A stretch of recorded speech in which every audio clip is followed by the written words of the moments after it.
तो आज के इस रविवार के ध्यान वर्ग में मैं सभी का स्वागत करता हूँ। और सुभाष जी ने त्रिशरण, पंचशील और विधायकशील का संगायन करके हमें बुद्ध के समीप लाने का प्रयास किया है।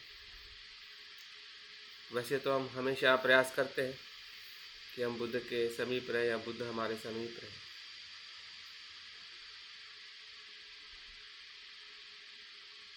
और जब हम सामूहिक तौर पे जब हम ध्यान करते हैं तो सामूहिक रूप में भी हम अपने सभी के साथ बुद्ध को, धम्म और संघ को शरण जाके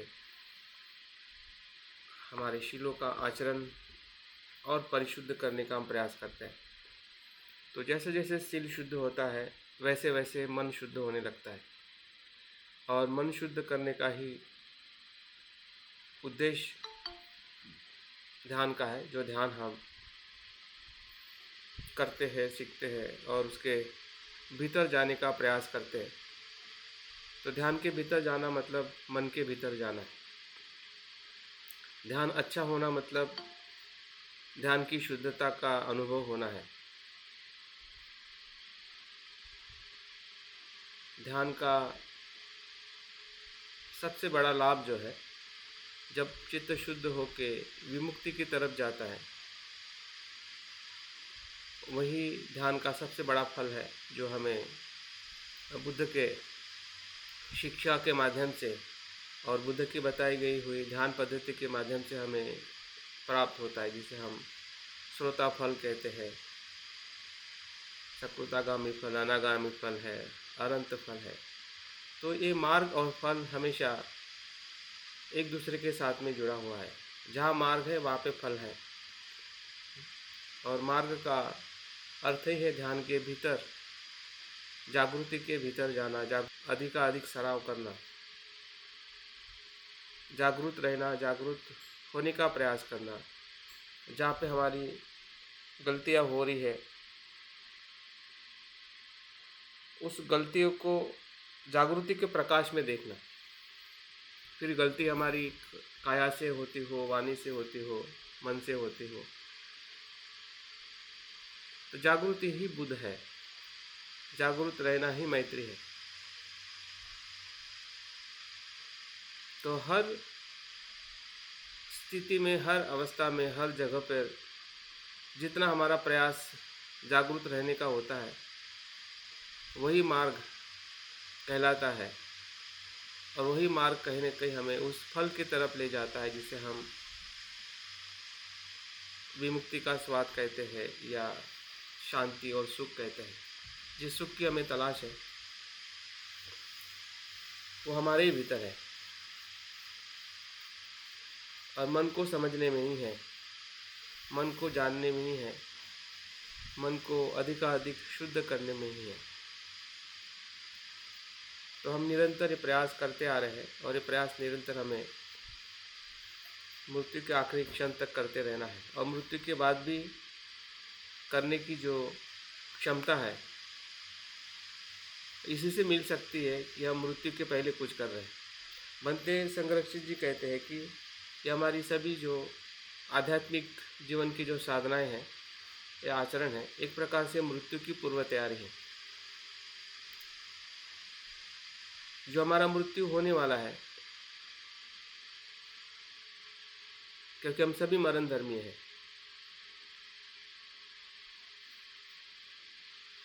और मृत्यु निश्चित है। कब होगा, कैसे होगा, वो अनिश्चित है।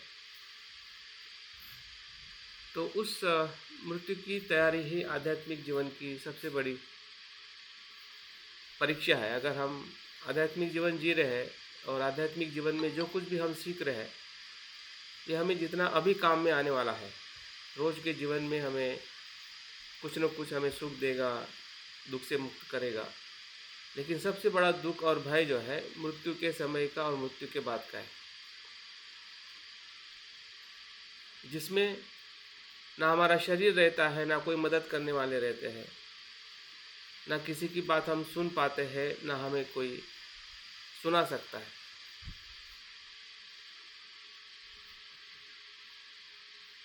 वो वहाँ पे एक ही चीज़ होती है जो आपकी मन की अवस्था, आपके चित्त के साथ, मन के साथ जो किए हुए हमारे ध्यान के कुछ कुशल कर्म है, मन को जानने की कुछ हमारी पद्धतियाँ हैं,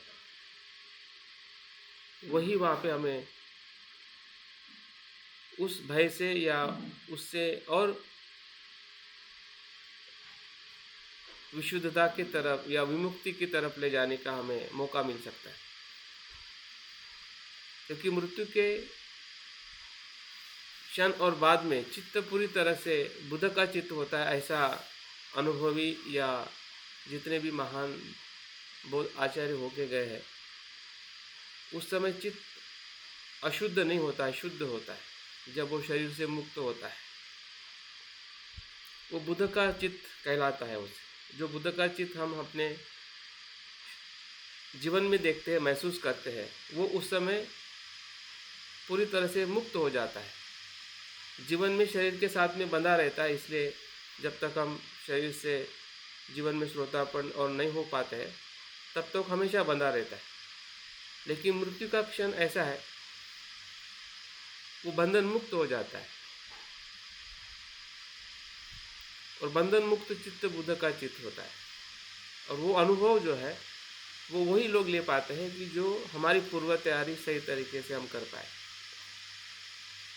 और जिसमें पूर्व तैयारी में सबसे बड़ी तैयारी है, अगर शील का हम पालन करते करते जब हम ध्यान के भीतर और मन को समझने का, जानने का, प्रज्ञा के आधार पर जैसे जैसे हम प्रयास करते हैं, वैसे वैसे वो सभी संभावनाएं जो हमें बताई जाती है कि ऐसा होता है, वैसा होता है, तो वो हमें मृत्यु के पहले भी दिख सकता है और मृत्यु के बाद में भी समझ में आ सकता है। मृत्यु के पहले मतलब अभी भी हम समझ सकते हैं कि वो क्या है। उसको समझाने वाले भी लोग अभी मिल जाएंगे, या हम समझने के लिए पूरी तरह से तैयार भी होंगे और हमें समझ में भी आएगा। लेकिन जब मृत्यु होगा, वहाँ पे कोई समझाने वाला नहीं होगा, सिर्फ आपकी समझदारी ही, आपकी जागृति ही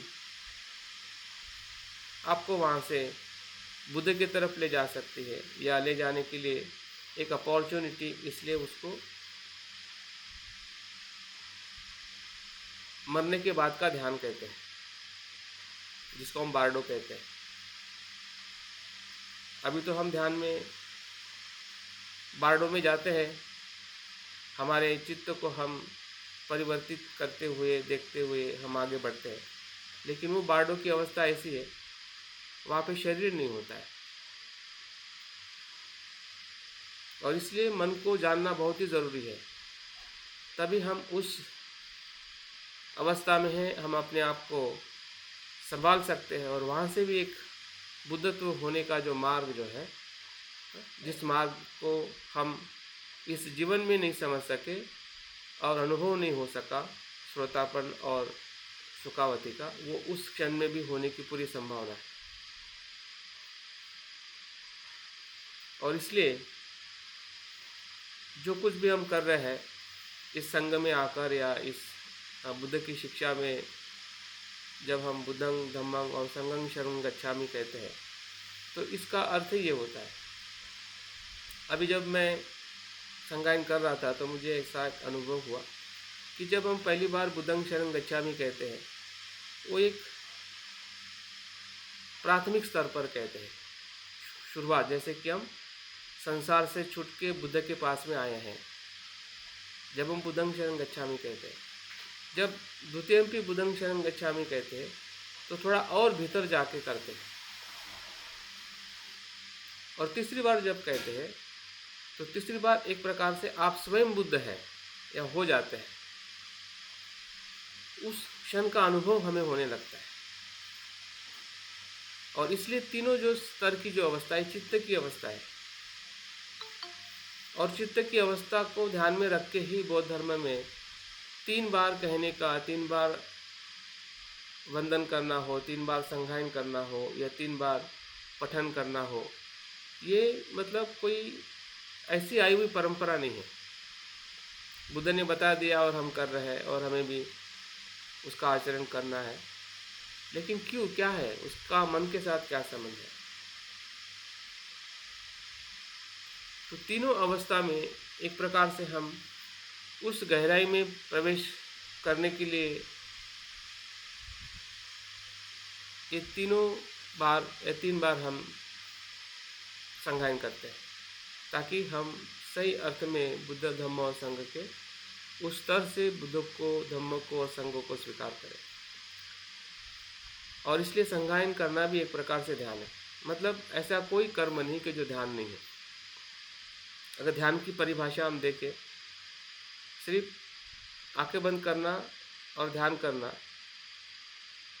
वो एक ध्यान का सराव है। एक प्रकार से वो हम कह सकते हैं कि वो प्रयोग है। हम प्रयोग करते हैं मन को और गहराई में देखने का, समझने का। लेकिन उसके अलावा जो कुछ भी हम कर्म करते हैं, तो उस प्रयोग का वो परिणाम क्या हो रहा है, प्रयोग सही में सफल हो रहा है, नहीं हो रहा है, कहाँ पे हमारा चित्त कुशल है, हाँ, किस विषय में फंसा हुआ है, किस व्यक्ति के साथ फंसा हुआ है, किस घटनाओं के साथ में जकड़ा हुआ है। तो इसका सभी अनुभव जो है वो आचरण से ही पता चलता है, हमारे व्यवहारों से हमें पता चलता है। हाँ, लोगों के प्रतिभाव से, प्रतिसाद से हमें पता चलता है कि लोग हमारे प्रति क्या प्रतिसाद दे रहे हैं, क्या वो सुख महसूस कर रहे हैं या दुख महसूस कर रहे हैं। तो वहाँ पे जागृति को हम इम्प्लीमेंट करते हैं, प्रयोग करते हैं, उसका आचरण करने लगते हैं कि जो हमने ध्यान के भीतर उस अवस्था में हमने अपने चित्त को और अपने जीवन की जो वास्तविकता है, चित्त को दो तरीके से बुद्ध ने बताया है। चित्त धर्म भी है और विमुक्ति भी है। चित्त का अपना धर्म है, गुण है, और कुशल और अकुशल, जिसे हम कुशल अकुशल चित्त का धर्म कहते हैं।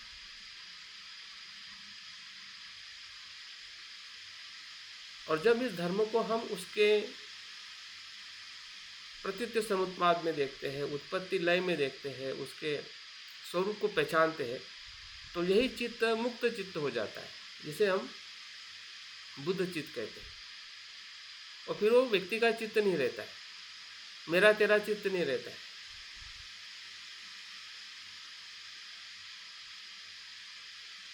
वो वैश्विक हो जाता है। उसमें जो सीमाएं जो है, मेरे तेरे की, कुशल और कुशल की, सुख दुख की, जो भी द्वंद्व जो है, जिससे हम बटे हुए एक दूसरे को हम अलग महसूस करते हैं,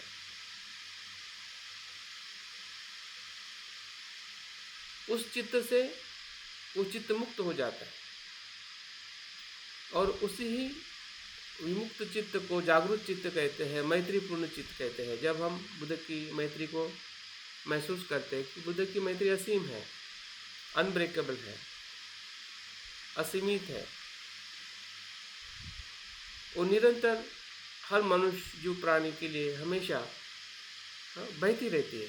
बुद्ध का शरीर हो या ना हो, बुद्ध की मैत्री हमेशा रहती है। और देखिए, आज भी उनके मैत्री से वो सभी लोग सुखी होने का अनुभव कर रहे हैं कि जो दुख से पीड़ित है, दुख से मुक्त होना चाहते हैं। तो मैत्री का अर्थ ही जागृति है। तो जागृति किस चीज़ की? हमारे चित्त के धर्म की। कुशल और अकुशल चित्त के धर्म के प्रति जब हम जागरूक होते हैं, तो हम अपने आप से सही मैत्री करते हैं, जिसको हम कह सकते हैं कि जैसी है वैसी मैत्री करते हैं। अभी हम अपने आप से जैसी है वैसी मैत्री नहीं कर रहे, हमें जो पसंद है नापसंद पे मैत्री कर रहे हैं। जो मुझे पसंद है मेरे बारे में चीज़ें, उसको हम कहते हैं कि मैं उसको चाहता हूँ। जो मुझे पसंद नहीं है, अभी पसंद में अच्छा, जैसे कि अगर मुझे मिठाई पसंद है और मैं खाता हूँ, तो मिठाई आपके शरीर के लिए कुछ समय के बाद हानि कर सकती है, लेकिन मुझे पसंद है तो हानि क्या हो रही है उसके प्रति हम जागरूक नहीं है। अभी कोई चीज़ मुझे नापसंद है, जैसे कि करेला खाने में मुझे नापसंद है, अभी नापसंद इसलिए मैं नहीं खाता हूँ, लेकिन नापसंद चीज़ की पूर्ण है वो मैं। तो हम मैत्री कैसी करते हैं, हम अपने आप से प्रेम कैसा करते हैं? अपेक्षा और पसंद नापसंद के कारण, यह मैत्री नहीं है, ये प्रेम है। तो मैत्री क्या है कि उस धर्म को जानती है। अगर मुझे पसंद है तो उसका सही में धर्म क्या है, कुशल है, अकुशल है, हानिकारक है या हानिकारक नहीं है, मेरे लिए क्या है और क्या है, उसका वो पूरा परीक्षण करती है। लोभ से मेरे लिए लोभ क्या है, द्वेष क्या है, द्वेष होता हो तब क्या होता है, क्या मैं सुखी होता हूँ या दुखी होता हूँ, उसको जान के जब हम उस भाव को स्वीकार करते हैं कि हाँ मुझ में द्वेष है, मुझ में लोभ है, तो किसका लोभ है, क्यों लोभ है, क्या लोभ मुझे सुख दे रहा है कि दुख दे रहा है, इस अर्थ से जब हमारे अकुशल धर्मों को हम जानते हैं, हाँ, और हम स्वीकार करते हैं कि मुझ में इसके प्रति द्वेष है, उस पर मुझे काम करना है क्योंकि ये दुख है। सुख का अगर दुख मान के अगर आप मैत्री कर रहे हैं तो फिर वो मैत्री अपने आप से कैसे हो सकती है, और को भी हम कैसे मैत्री की बात कर रहे हैं।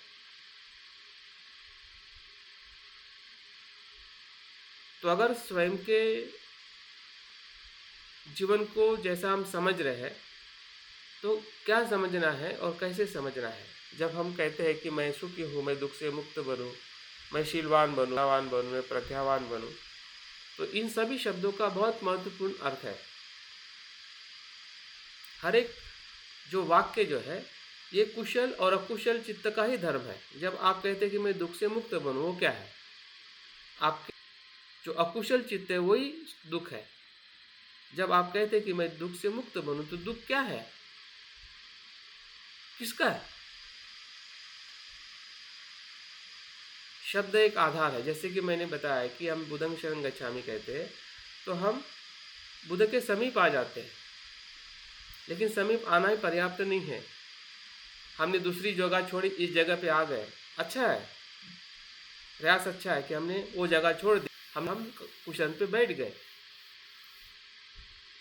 हम कुछ और शब्द बोल रहे थे, हम बुद्धं शरणं गच्छामि बोल रहे, अच्छा है, लेकिन जब हम वहाँ तक आए हैं तो उसके भीतर भी हमें जाना है,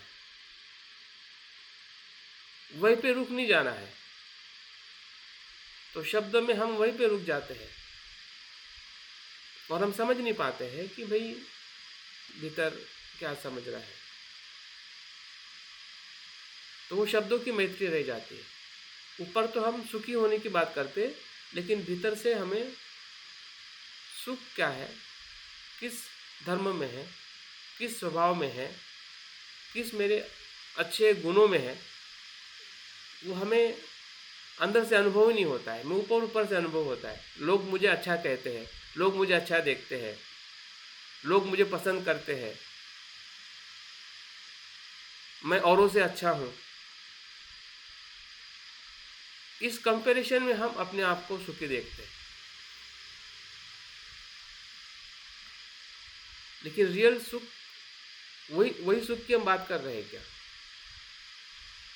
वही सुख चाहिए हमें जो हमें सही में, जिसको मैं कहता हूँ कि मैं सुखी रहूँ या सुखी बनूँ। क्या और कुछ भीतर है कि जो सुख की तलाश मैं कर रहा हूँ, जो मेरे शुद्ध चित्त का ही सबसे बड़ा सुख है। तो शुद्ध क्या है, कुशल क्या है, कौन सा कुशल धर्म है जहाँ पे हम, तो कुशल धर्म तब होता है कि उस कुशलता में आसक्ति नहीं होती है, अहंकार नहीं होता है। नहीं तो अगर आप शील का भी पालन कर रहे हो, अगर अहंकार कर रहे हैं कि उससे मैं अच्छा कर रहा हूँ, वो नहीं कर रहा है, तो वो शिलाचरण भी दुख है। वो शिलाचरण सुख नहीं दे सकता है, भीतर का सुख नहीं दे सकता है। भीतर का सुख तब देगा कि जब हमें पता चलेगा कि मुझे इस प्रकार का सुख चाहिए, जिसमें अहंकार ना हो। मैं जो भी कर रहा हूँ वो कुशल धर्म है, मेरे कुशल चित्त का धर्म है। शील का आचरण करना, दान करना, अभ्यास करना, धम्म का कुशल प्रयास करना। तो इस प्रकार से जब हम मैत्री के भीतर जाकर अपने स्व के प्रति हम जानते हैं, इसलिए तो उसके स्व मैत्री है ना, सेल्फ मेता। सेल्फ क्या है? खुद के प्रति मैत्री करना मतलब खुद को जानना। खुद को जानना मतलब खुद के प्रति जागरूक होना कि मैं किस स्वभाव धर्म का हूँ, उस स्वभाव धर्म से मैं कितना सुखी हो रहा हूँ, कितना दुखी हो रहा हूँ। ऐसे कौन से मेरे काया वाचा के कर्म है कि जो मैं समझ पा रहा हूँ, उसमें मैं निरंतर प्रयास करते आ रहा हूँ और करते रहूँगा, ताकि मेरी मैत्री भावना जो है मेरे लिए एक वो चित्त निर्माण करे जिसे हम बुद्धत्व की तरफ ले जाने वाला चित्त ही, ये धर्म ही हमें बुद्धत्व की तरफ ले जाता है। ही धर्म जो है वो हमें बांध लेता है। इसमें बांधने की भी शक्ति है। जब उसको हम नहीं जानते हैं तो बंध जाते हैं, और जब जानते हैं तो इससे मुक्त होके उस शुद्ध या मुक्त चित्त में प्रवेश करते हैं। जब हम पांचवी पायरी करते हैं, प्रगति करते हैं, तो वो मुक्त चित्त है, और उस मुक्त चित्त का अनुभव हमें तभी हो सकता है कि जब हम अपने स्वयं के चित्त को उस प्रकार से समझ पाते हैं। अगर स्वयं का चित्त हमें समझ में नहीं आएगा तो जब पांचवी पायरी जो है, या जैसे जैसे हम एक्सपेंड करते हैं अपनी मैत्री को, तो हमारी ज़्यादा से ज़्यादा मैत्री परिवार और संघ के लोगों तक ही जाती है। उससे आगे हमारी मैत्री ही नहीं बढ़ पाती है। हमें लगता है कि यार मैं औरों से कैसे मैत्री करूं, जो इतने बुरे लोग हैं, इतने अनइथिकल है, या समाज और देश को इतना परेशान कर रहे हैं, तो आपकी मैत्री वहाँ से कनेक्ट ही नहीं हो पाती है। और जिन लोगों को हमने देखा ही नहीं है, जो भारत के बाहर है, उनके लिए तो फिर तो कुछ भी नहीं रहती है। सिर्फ शब्द रहते हैं कि मैं सभी के लिए मैत्री कर रहा हूँ, और कनेक्शन नहीं होने का रीज़न ही है कि हमारी जो शुरुआत जो है वो कहीं नहीं गड़बड़ा रही है। अगर शुरुआत, इसलिए तो उसकी ध्यान करने की पद्धति जो बताई गई है कि स्वयं से बताई गई है। स्वयं पे मैत्री करके मित्र पे, त्रस्त पे, शत्रु पे एक एक प्रयोग करते हुए, एक एक जीव को, एक एक व्यक्ति को आपके मन के सामने वैसा ही अनुभव करना है जैसा आप अपने आप को अनुभव कर रहे हैं। उनसे भी अपेक्षा नहीं करनी कि वो ऐसा होगा, वैसा होगा, उसका ये बुरा है, वो अच्छा है। जो भी अच्छा है, जो भी बुरा है, जो उसके धर्म है, उसी के अनुसार ही वो बदल रहा है। या बदलने की आपको विश करनी है। देखो, बदल रहा है मतलब हम कंट्रोल कर रहे हो और हमारे कहने से वो बदल रहा है, ऐसा नहीं है। या बदलना ही चाहिए, ऐसा भी नहीं है। हम तो ऐसा ही देखते हैं कि जब मैं मैत्री कर रहा हूँ तो बदल क्यों ना, बदलेगा क्या, क्यों नहीं बदल रहा है। तो ऐसे संभ्रम में हम मैत्री करते हैं। एक तरफ मैत्री करते हैं, दूसरी तरफ संभ्रम भी है। इसका मतलब यह है कि हमारे पास में कुछ ऐसा लॉजिक ही नहीं है कि जिस लॉजिक के बेस पे हम मैत्री कर रहे हैं। हमें जब शब्द बताए गए हैं कि भाई मैत्री करने से ये होता है, वो होता है, और बस उसी शब्दों को हम उच्चारण करते हैं, या उसका थोड़ा कुछ अनुभव हो जाता है कि हाँ मैत्री हो रही है। तो मैत्री होने का मतलब सभी से जुड़ जाना। तो हम सभी से कहाँ जुड़े हैं? हमारे जुड़ने का अनुभव कहाँ होता है?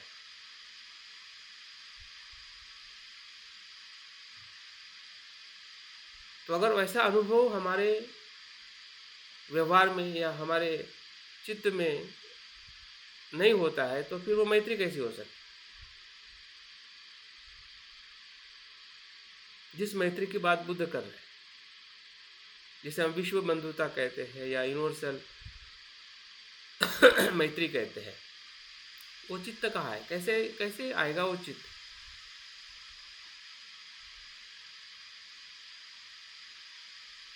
और एक उदाहरण शायद आपने पढ़ा है या नहीं पता नहीं, बुद्ध का मैत्री भावना ध्यान जो है वो बचपन में भी करते थे। जब अपने मित्रों के साथ में वो शिकार के लिए जाते थे तो सिद्धार्थ शिकार नहीं करते थे। हमें एक घटना पढ़ने में आती है कि जब वो अपने पिताजी के साथ त्यौहार में जाते हैं और वो आनापानसति का ध्यान में प्रवेश करते हैं, वैसे ही वो मैत्री भावना भी करते हैं। उसका भी उदाहरण आता है। करते नहीं, जब अपने ध्यान होने के बाद मित्रों को बताते हैं कि भाई तुम लोग जो पक्षियों को या प्राणियों को मार रहे हैं, हाँ, वो कितना बुरा है और मैत्री कितनी अच्छी है। मैत्री करने से क्या होता है, कैसे सुख और औरों को लाभ मिलता है, इसका जिक्र वो तब भी करते हैं। और बुद्ध के ब्रह्म विहार में पहला ब्रह्म विहार ही मैत्री।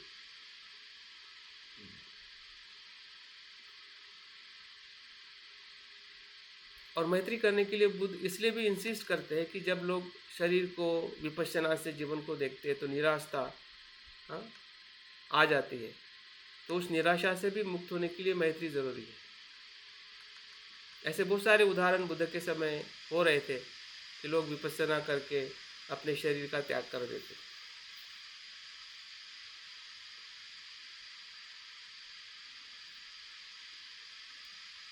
तो हमारा जो संतुलन जो है प्रज्ञा के साथ, या जब हम अनित्यता का या जीवन की जो गहराई को जब महसूस करते हैं कि जीवन कितना नीरस है, कितना अकेला है, कैसे और शून्यता का अनुभव जब हमें होता है, तो उसमें अगर मैत्री नहीं रहेगी तो हम पूरी तरह से निराश और भय में चले जाते हैं। और इसलिए कभी कभी हमें विपස්සना या प्रज्ञा का अनुभव हमें हो नहीं पाता है या हम ले नहीं पाते हैं, क्योंकि मैत्री कहने के वहाँ पे कमज़ोर होती है। अगर मैत्री है तो प्रज्ञा का अनुभव भी हमें बहुत ही सहजता से हम ले सकते हैं या हमें अनुभव हो सकता है।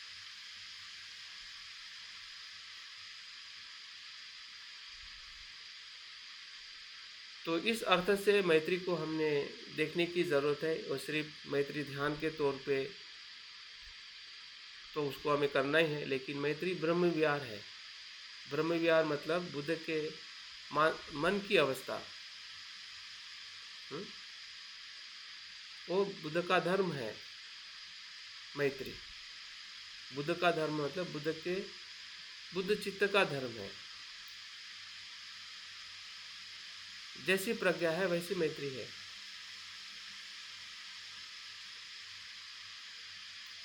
और प्रज्ञा और मैत्री हमेशा साथ होती है, जिसे हम करुणा भी कहते हैं। मैत्री है तो ही करुणा है, मैत्री नहीं है तो करुणा कैसी हो सकती?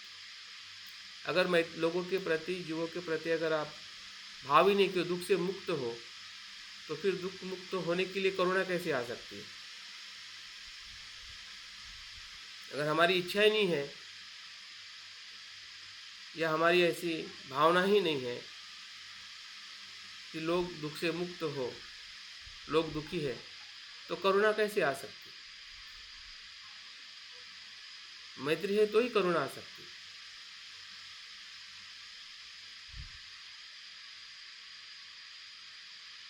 और मैत्री प्रज्ञा से ही उत्पन्न होती है, जानने से, जागृति से, उसके धर्म को समझने से, उसके धर्म के सहवास में रहते हुए उसके बदलाव को करते करते, हर मनुष्य में जब हम उसी धर्म को देखते हैं, उसी ही स्वभाव को देखते हैं, तो मैत्री करना और सरल हो जाता है। फिर हमें वहाँ पे तनाव नहीं आता है। अभी हम मैत्री में तनाव आता है। मैं भी जब मैत्री करता था तो मुझे तनाव आता था। जब मैं मित्रों को देखता था या देखता हूँ, तो मैं जब कहता हूँ कि वो सुखी हो, तो सुखी होने का क्या आधार है? क्यों मैं कह रहा हूँ वो सुखी होगा? सही में सुखी हो रहा है क्या? मेरे शब्द कहने से वो सुखी हो रहा है? अगर जब नहीं हो रहा है तो मुझे निराशा हो रही है। मैं तो वो कह रहा हूँ कि वो सुखी हो, सुखी नहीं हो तो दुखी हो रहा है, क्योंकि उसको दुख, हमें उसका दुख भी पता है, सुख भी पता है। लेकिन वो सुखी और दुखी होने का क्या मतलब क्या है? क्यों हम उसको मैत्री दे रहे हैं? क्योंकि उसका चित्त का धर्म ही वो है, और वो धर्म से वो स्वयं ही उसके ऊपर काम कर रहा है, या काम करने के लिए उसे हमें मदद करनी है, या उसके प्रति हमें संवेदनशील होना है, उसके दुख के प्रति, उसके सुख के प्रति, उसके कुशलता के प्रति, उसके अकुशलता के प्रति। वो मैत्री है। वित्रस्त व्यक्ति के लिए तो और कठिन होता है, क्योंकि जिसके साथ में कुछ भी हमारा संबंध नहीं है, उसके बारे में हमें 1% भी पता नहीं है, तो आप कैसे मैत्री करोगे? मित्र के लिए तो चल भी कर लोगे, क्योंकि मित्र को तो आप भली बात जानते हैं। आप त्रस्त व्यक्ति को कैसे मैत्री कर सकते हैं जिसका 1% भी आपको पता नहीं है? क्या आधार क्या है? सिर्फ शब्द के आधार से हम मैत्री कर सकते हैं, या हो जाती है, नहीं होती है, तनाव आ जाता है, हम और कुछ विचारों में चले जाते हैं, या फिर हमें विश्वास ही नहीं होता है कि वहाँ तक उसके तक वो मैत्री पहुँच पा रही है। और शत्रु के लिए तो और दिक्कत है। और जो ऐसा समाज, जो समाज के साथ हमारे काफ़ी क्लेश रहे हैं, या तनाव रहा है, हाँ, विरोध रहा है, ऐसे समाज के प्रति आप कैसे मैत्री कर सकते हैं? कैसी मैत्री हो सकती है अगर आपको आधार ही पता नहीं कि वो मैत्री का क्या संदर्भ है?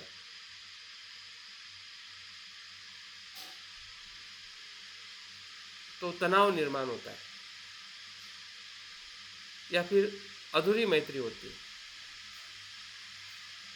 तो हमें उस मैत्री का अनुभव इसलिए नहीं हो पाता है क्योंकि हम जो मैत्री कर रहे हैं, उसका कहीं ना कहीं स्वरूप जो है, जो बुद्ध ने बताया है, या हमें जिस प्रकार से समझना चाहिए और करना चाहिए, उसमें कहीं ना कहीं वो मेल नहीं है, या उस प्रकार से हम समझ नहीं रहे, और हम ऐसी मैत्री करते हैं, हम आगे बढ़ते जा रहे हैं। और इसलिए हमें मैत्री का जो 11 प्रकार के जो लाभ जो है, हाँ,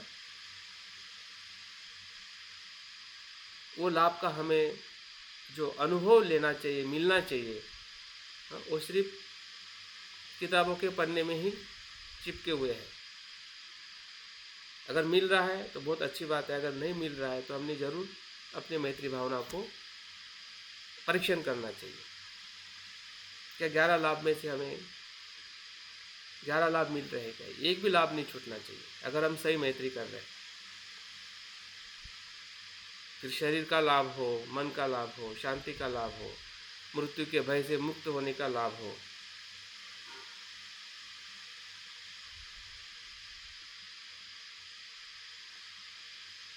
अगर वो सब चीज़ें हैं और मैत्री भावना हम कर रहे हैं, तो कहीं ना कहीं हम उस लाभ से वंचित हैं। अगर वंचित है तो हमारी मैत्री पे हमने ज़रूर सवाल खड़ा करना चाहिए कि हम कैसी मैत्री कर रहे हैं, कौन सी मैत्री भावना कर रहे हैं। तो फिर से हमने मैत्री सूत्र को या उसके संदर्भित जो भी साहित्य है उसको हमने पढ़ना चाहिए, समझना चाहिए। बुद्ध की मैत्री ऐसे अंगुलीमाल जैसे खूंखार डाकू को, या मत्स्य युक्त जो हाथी जैसे प्राणी को अगर शांत करती है, तो ऐसे कौन सी मैत्री रही होगी? उनका ऐसा कौन सा मन रहा होगा जिस मन की हमें तलाश है? वो हमारे ही साथ है, हमारे भीतर है, लेकिन उसको हम तलाश नहीं कर रहे। हमें ढूंढना पड़ेगा कि वो किस आधार पे वो उस प्रकार की मैत्री का हम अनुभव ले सकते हैं, जिससे हमें चित्त की जो शुद्धता है और मुक्तता है उसका हमें अनुभव हो सके। शुद्ध चित्त ही मुक्त हो सकता है। और जब हम धर्म को समझते हैं तभी चित्त शुद्ध होता है। वही स्वयं पे मैत्री है। उसी आधार पे जब हम हर मनुष्य को उस प्रकार से देखते देखते जब हम विश्व के पूरे धर्म को देखते हैं, स्वभाव को देखते हैं, तो सभी के लिए हमारा चित्त खुल जाता है। भले वो मित्र हो या शत्रु हो, पास का हो या दूर का हो, अपना हो या पराया हो, उसमें कोई भेद नहीं होता, अभेद हो जाता है। तो ऐसी मैत्री भावना है जिसका आज हम सराव करने वाले हैं, और पांचों स्तर पे हम करेंगे। स्वयं पे, मित्र पे, त्रस्त पे, शत्रु पे और पूरे विश्व पर। लेकिन ध्यान इतना रखना है कि हम अपने उस आधार को समझें कि जिस आधार पर हमें मैत्री का विकास करना है। वाक्य और शब्द तो सिर्फ एक संकेत है उसके भीतर जाने के लिए। तो उस भीतर उस धर्म को पहचानिए, जानिए, जिस धर्म के आधार पर हमें अपने स्वयं को पहचानते हुए जागृति से औरों के लिए भी हमें मैत्री भावना का अनुभव करना है। चलिए हम प्रयास करते हैं अपने शरीर को तनाव मुक्त कर लें। ये शरीर की मैत्री भी हमारे स्वयं की मैत्री है। जब हम ध्यान के लिए बैठते हैं तो शरीर के प्रति हमारी मैत्री या उसकी सजगता, जिसमें तनाव कम से कम हो और हमारा शरीर स्थिर और शांत बैठा रहे।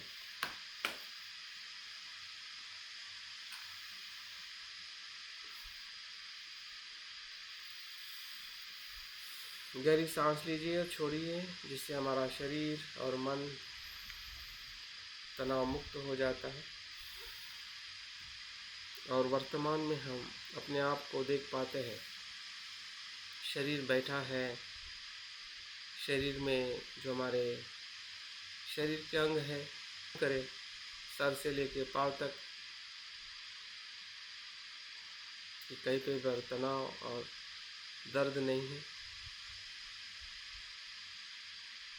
सुखद अवस्था का आनंद लीजिए।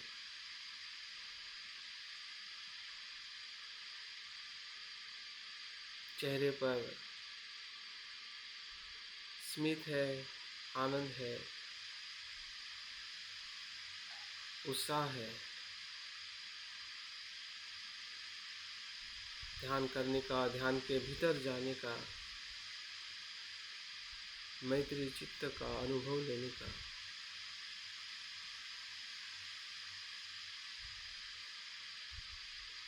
यही हमारा ध्यान का छंद है जो हमें उत्साहित और आनंदित कर रहा है।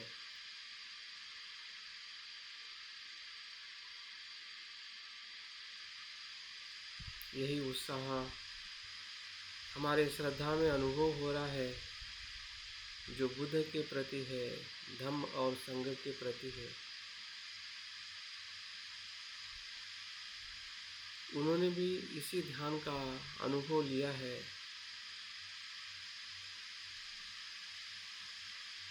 और वो बुद्ध हुए हैं।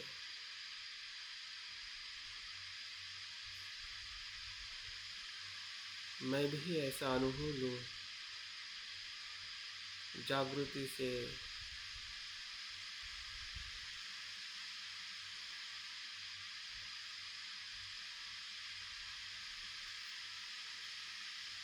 मैत्री भावना।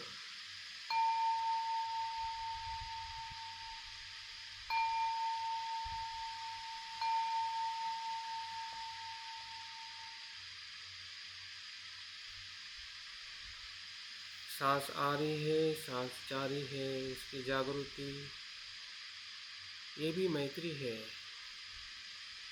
अपने आप को जागरूकता से देखना, वर्तमान में अनुभव करना।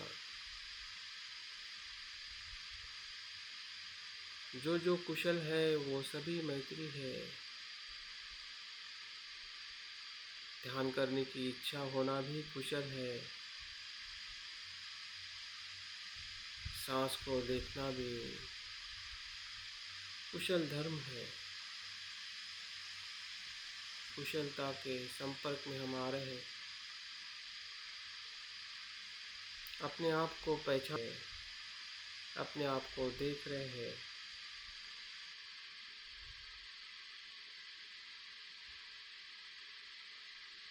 मेरे भीतर कुशल धर्म क्या है, कुशल विचार क्या है, कुशल स्वभाव क्या है, ये देखना, ये जानना ही मैत्री है। मैं को जानना, मैं के भीतर जो कुशल धर्म है, क्षण प्रति क्षण उत्पन्न हो रहा है। एक विचार, दूसरा विचार,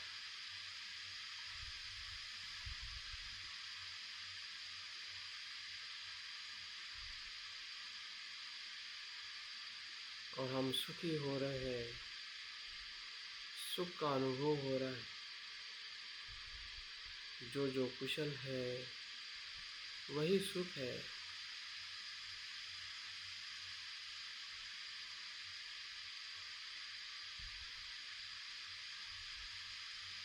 और उसी की हम भावना कर रहे हैं, बार बार उस सुख का आनंद ले रहे हैं कि कल भी मैंने ध्यान किया था, कल भी मैंने शिव का आचरण किया था, अभी भी कर रहा हूँ और कल और निरंतर करते रहूँगा। ये कितना अद्भुत है, कितना सुंदर है। ये मेरा कुशल आचरण मेरे लिए और औरों के लिए सुख देने वाला है।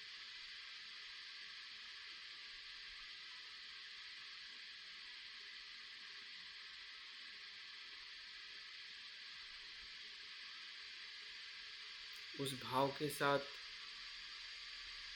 कोई अगर कल्पना भी आए, उसे भी महसूस करे।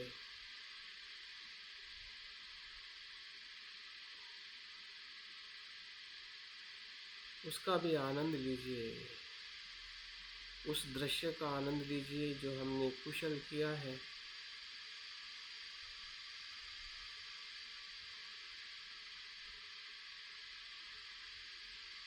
या जो हम कल करने वाले हैं, उसका भी आनंद लीजिए कि कल भी मैं करूँगा, कल भी ध्यान करूँगा, कल भी शील का पालन करूँगा। जैसे आज कर रहा हूँ, कल भी करूँगा। वर्तमान, भूतकाल और भविष्यकाल तीनों सुख है, तीनों कुशल है। तीनों समय में, तीनों जगह पर मैं कुशल हूँ, आनंदित हूँ, सुखी हूँ।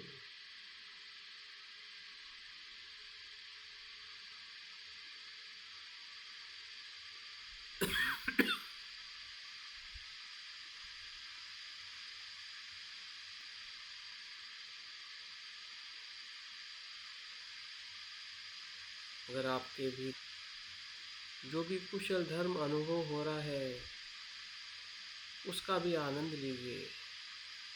अगर आप में श्रद्धा है, वीर्य है, प्रज्ञा है,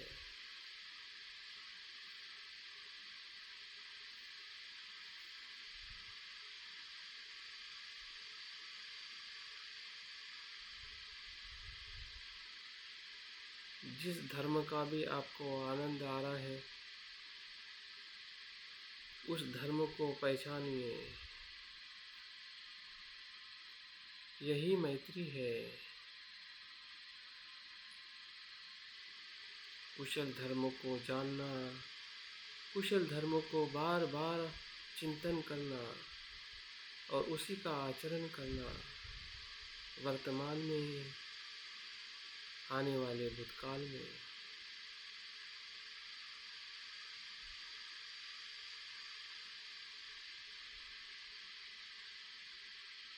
जैसी हम भावना कर रहे हैं, वैसा ही हमें अनुभव हो रहा है।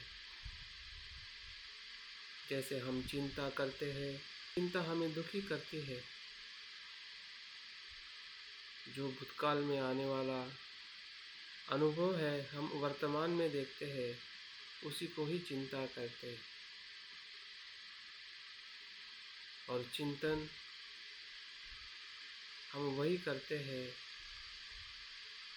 जो भविष्य में सुख है, वही वर्तमान में सुख है।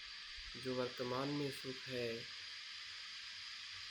वही भविष्य में सुख है।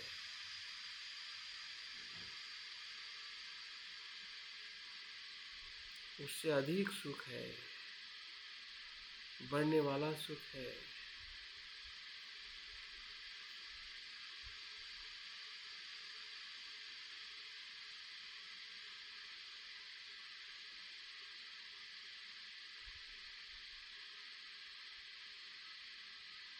यही मैत्री है।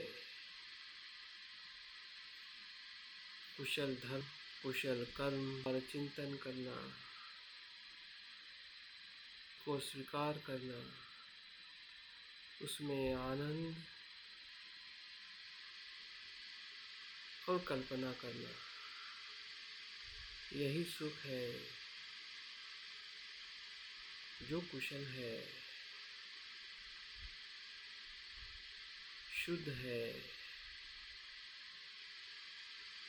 कल्याणकारी है।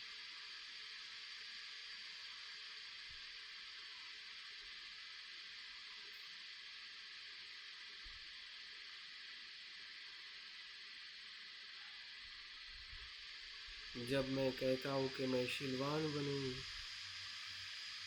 मैं प्रज्ञावान बनूँ,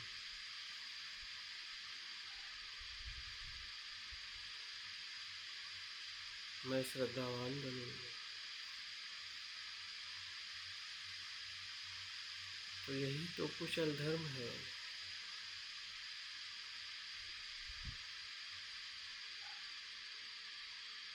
यही मैत्री है।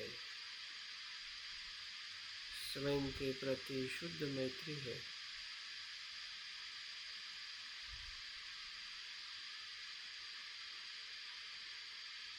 सोच भी वही, भावना भी वही, कृति भी वही, कल्पना भी वही, सब कुछ कुशल ही कुशल है।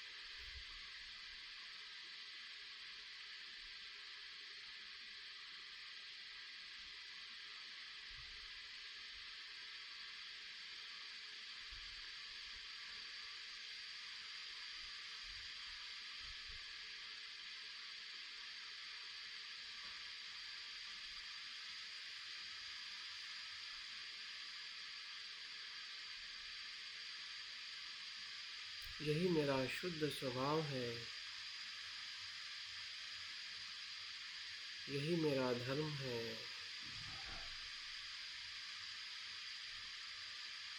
यही मैं हूँ,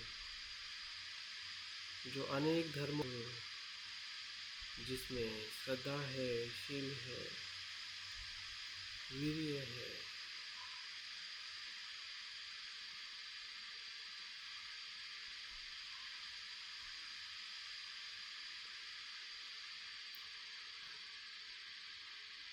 और परिवर्तनशील है। जो अभी कम प्रमाण में है, वो अधिक प्रमाण में होने की संभावना है, क्योंकि वो अनित्य है, विकसित है, रूपांतरित होने वाला है। उस अनित्यता को भी हम दे हैं, जिसे हम प्रज्ञा कहते हैं।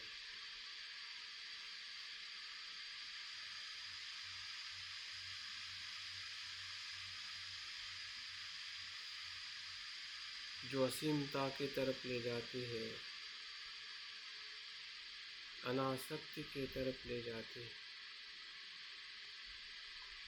क्योंकि इस मैं, कुशल में नित्य नहीं है, ये भी अनित्य है, अनेक धर्मों से बना है। भले वो कुशल है, शुद्ध है, फिर मेरा शील का आचरण करना हो या दान का आचरण करना हो, या किसी भी प्रकार का आचरण करना हो, अनित्य है, अनात्म है।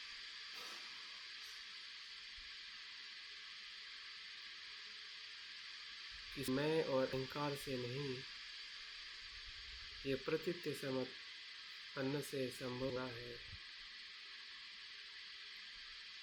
किसी मैं से नहीं।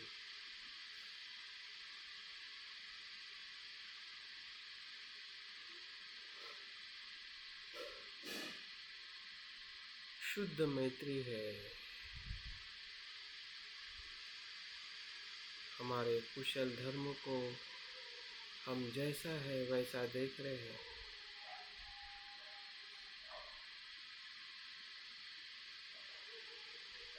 वैसा ही जान रहे हैं, वैसा ही हम भाव कर रहे हैं।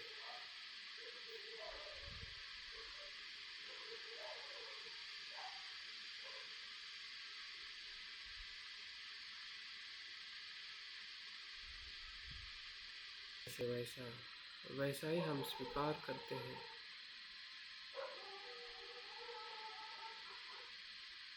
और उसी के आधार पर हम उसकी अनित्यता का अनुभव करते हैं। वैसे ही हो रहा है हमारी भावनाओं के साथ, कुशल धर्म के साथ, जो हमारे भीतर हमारा स्वभाव है, चित्त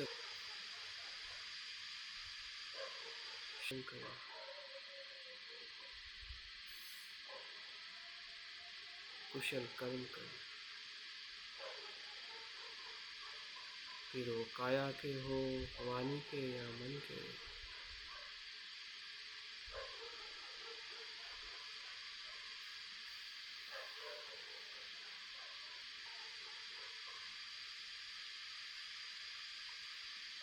जैसे हमने कुशल धर्म देखा है, वैसे अकुशल, जब मैं कहता हूँ कि मैं दुख से मुक्त बनूँ, भय से मुक्त बनूँ, चिंता से मुक्त बनूँ, क्योंकि भीतर अकुशल चित्त है, अकुशल धर्म है, जिसमें लोभ है, द्वेष भी है, अज्ञान भी है।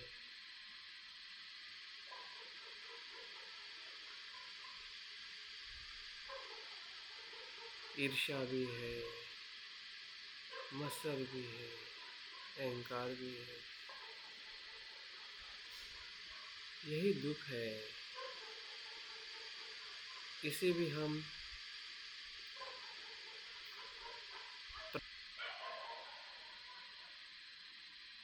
जो हमारा कुशल चित्त है, उसी के प्रकाश में हम अकुशल चित्त को भी देख रहे हैं।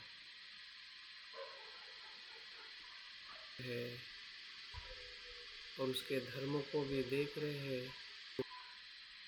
मैं कितना भी भीतर से या द्वेषी हूँ, लेकिन ये बदलने वाला है, ये नित्य नहीं है।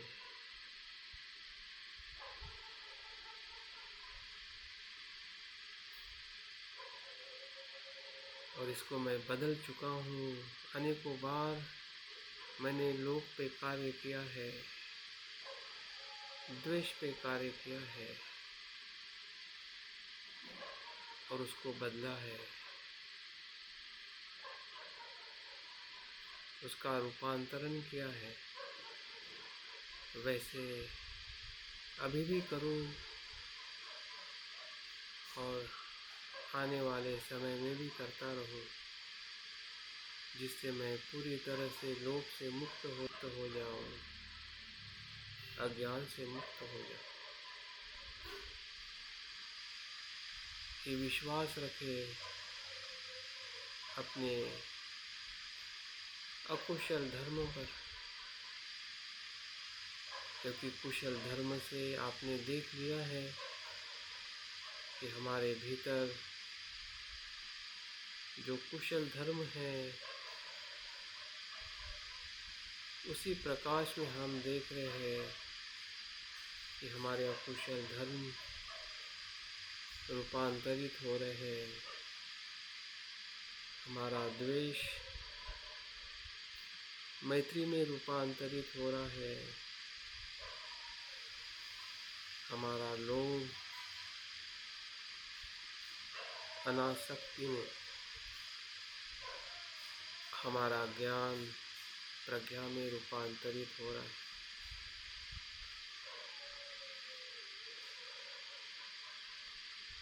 सभी अकुशल कर्म से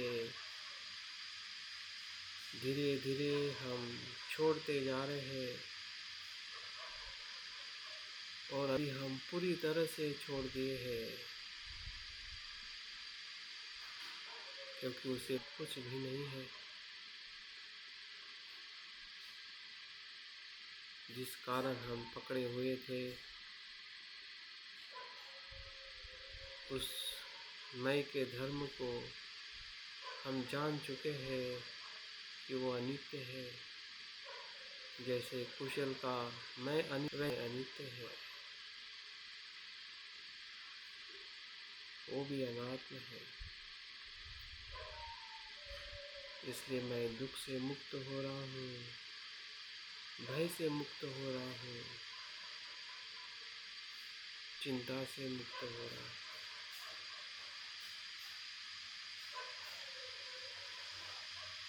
यही स्वयं मैं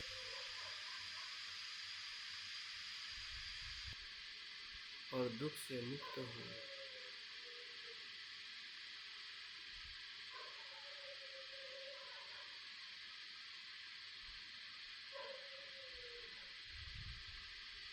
जो वर्तमान है वही भविष्य है।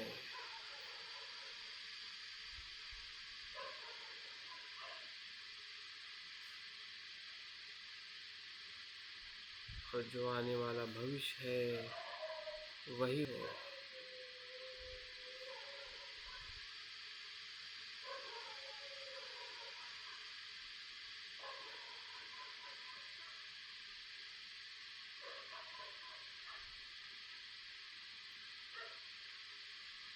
जब हम स्वयं पर शुद्ध मैत्री का अनुभव ले रहे हैं, वैसे ही दूसरे चरण में वो याद करें,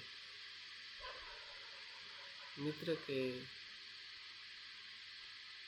मनोचित्र को अनुभव करें। मन के भीतर, मन के भाव में हुआ है और उसके मन को भी आप देख पा रहे हैं कि उसका सुख उसके कुशल चित्त में है, कुशल धर्म में है, कुशल कर्म में है। आपके हृदय से वो मंगल भाव निकल रहा है, तरंगे निकल रहे हैं जो उसके हृदय तक पहुंच रहे हैं, क्योंकि आप वही भेज रहे हैं जो उसकी धर्म की इच्छा है, जो उसके मन का धर्म है।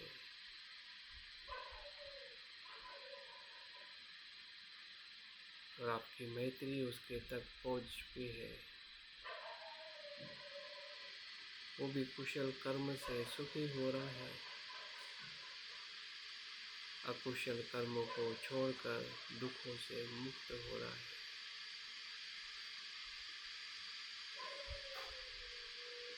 जैसे मेरा चित्त धर्म है, वैसे ही मेरे मित्र का है।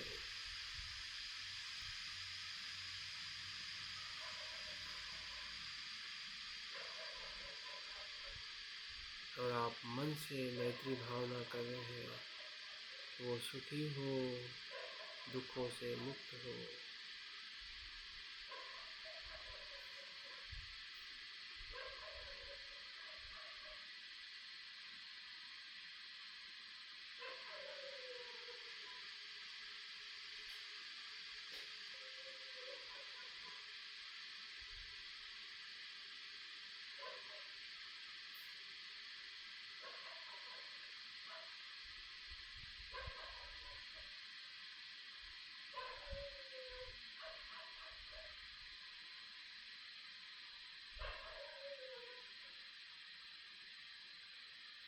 तीसरे चरण में त्रयस्थ व्यक्ति को स्मरण करें।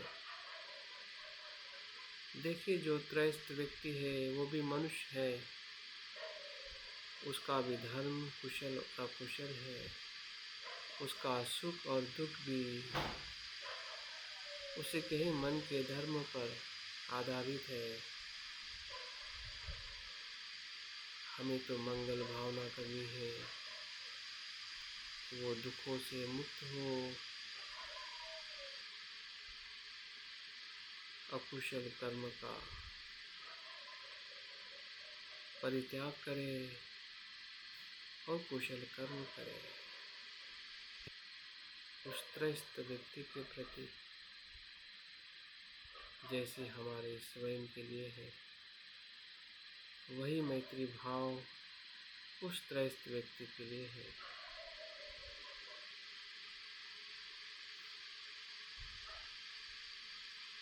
वो भी सुखी हो रहा है, दुखों से मुक्त हो रहा है।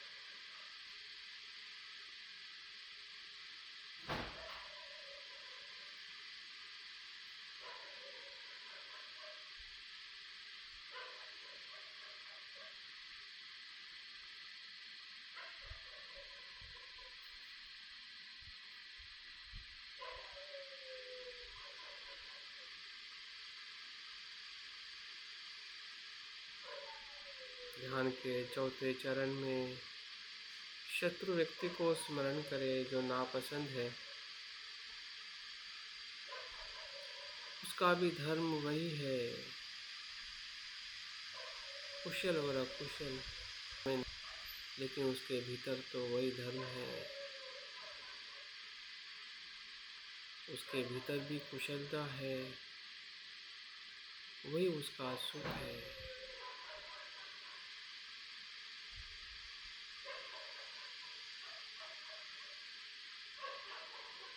और वही हम भावना कर रहे हैं कि वो सुखी हो, दुखों से मुक्त हो।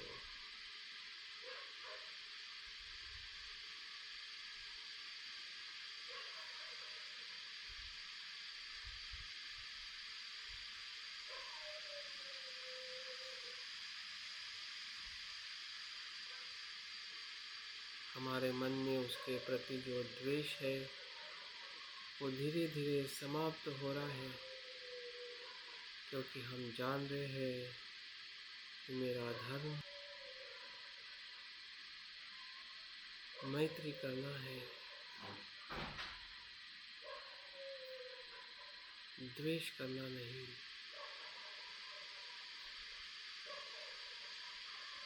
उसके भीतर भी जो कुशलता है वही मेरे भीतर है, जो मेरे भीतर है वही उसके भीतर है, तो किस बात का द्वेष।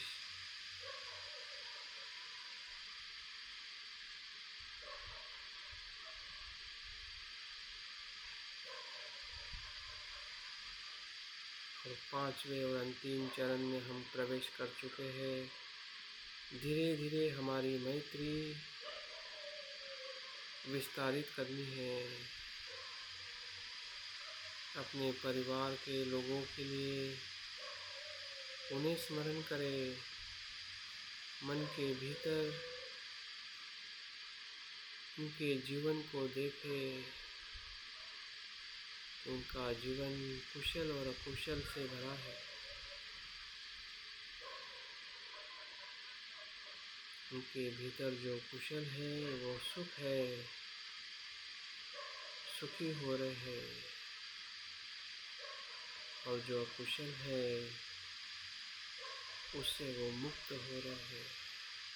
कितना अद्भुत, कितना सुंदर, कितनी कल्याणकारी भावनाओं को हम अनुभव कर पा रहे हैं। अपने परिवारजनों के लिए शुद्ध मैत्री भाव हमारे हृदय से उनके हृदय तक पहुंच रहा है।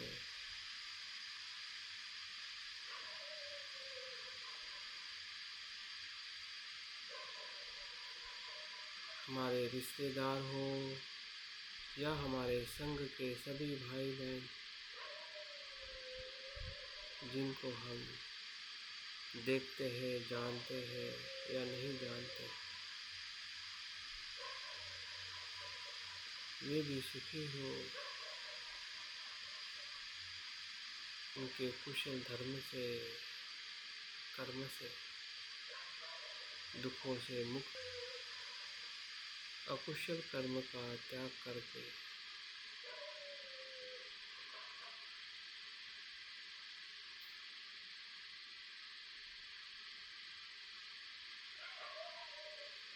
हमारे अड़ोसी पड़ोसी, अन्य समाज, भाई, इस भारतवर्ष के सभी मनुष्य, स्त्री पुरुष,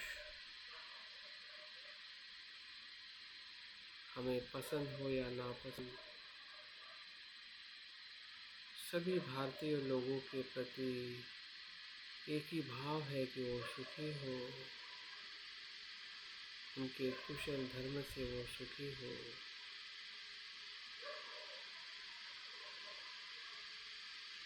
और अकुशल धर्म का वो त्याग कर रहे हैं, क्योंकि कोई भी प्राणी दुख नहीं चाहता, सुख चाहता है।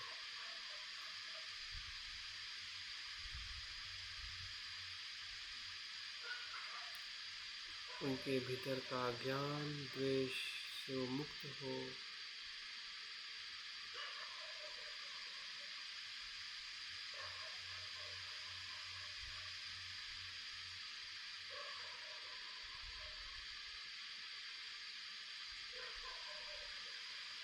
यही शुद्ध मैत्री भाव है भारत के सभी लोगों के प्रति बंधुभाव है।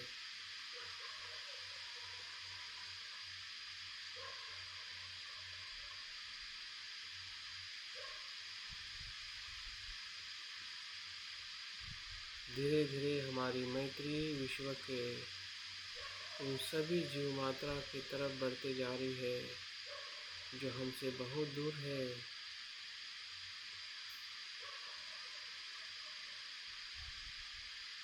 लेकिन चित्त से जुड़े हुए हैं।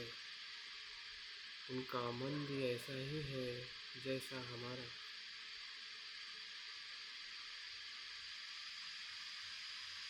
संसार के सभी जीवात्मा सुखी हो,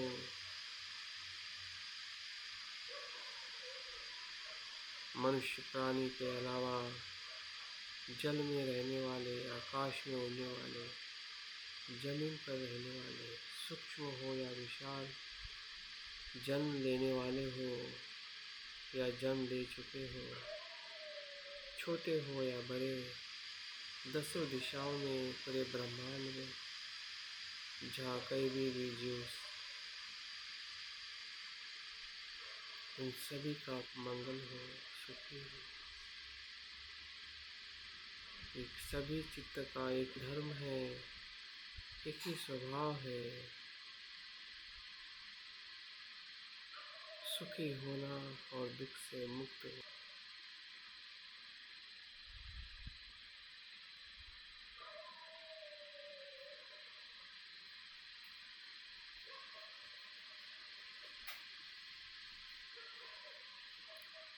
शुद्ध मैत्री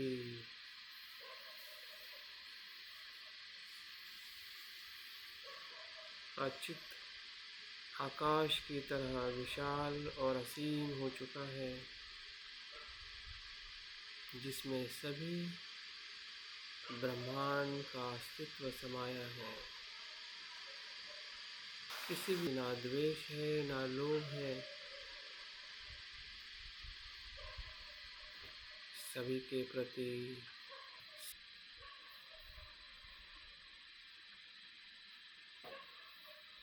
शुद्ध भाव है, सभी के लिए खुलापन है,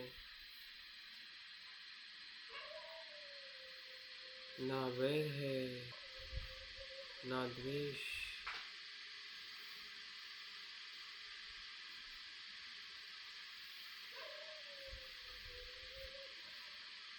ऐसे असीम चित्त का हम अनुभव ले रहे हैं, जिस चित्त में सभी सत्य और तत्व समाये हैं,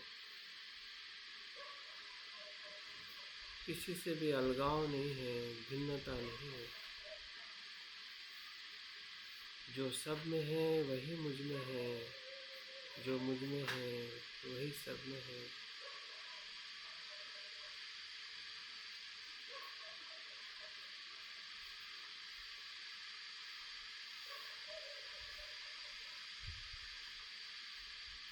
भेद से पर ऐसा मैत्री का चित्त ही बुद्ध का चित्त है।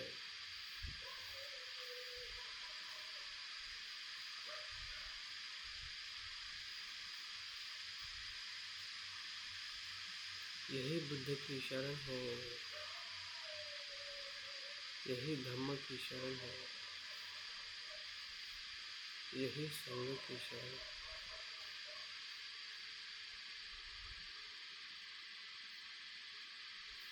जिसमें सबका कल्याण है, सबका मंगल है।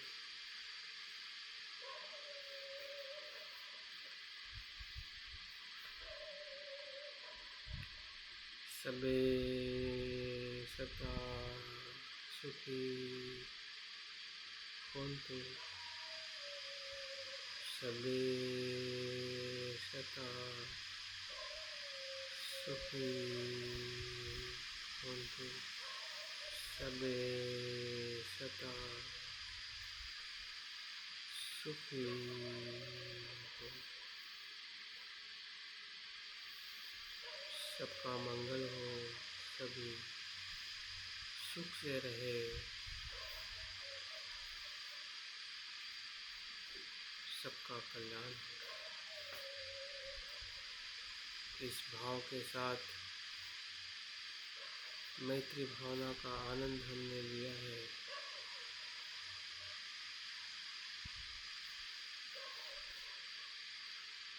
इसी मैत्री चित्त से हमारे काया, वाचा और मन के जो कर्म है उसे और शुद्ध करने का हम संकल्प करें, ताकि हम संसार में मैत्रीपूर्ण रह सकें, स्वयं के लिए और औरों के लिए।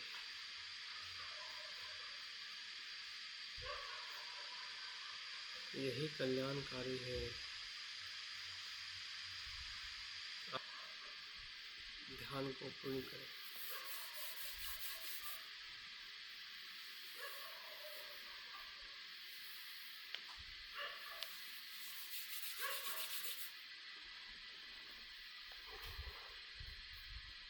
तो बहुत बहुत साधुवाद आज के सत्र में बने रहने के लिए।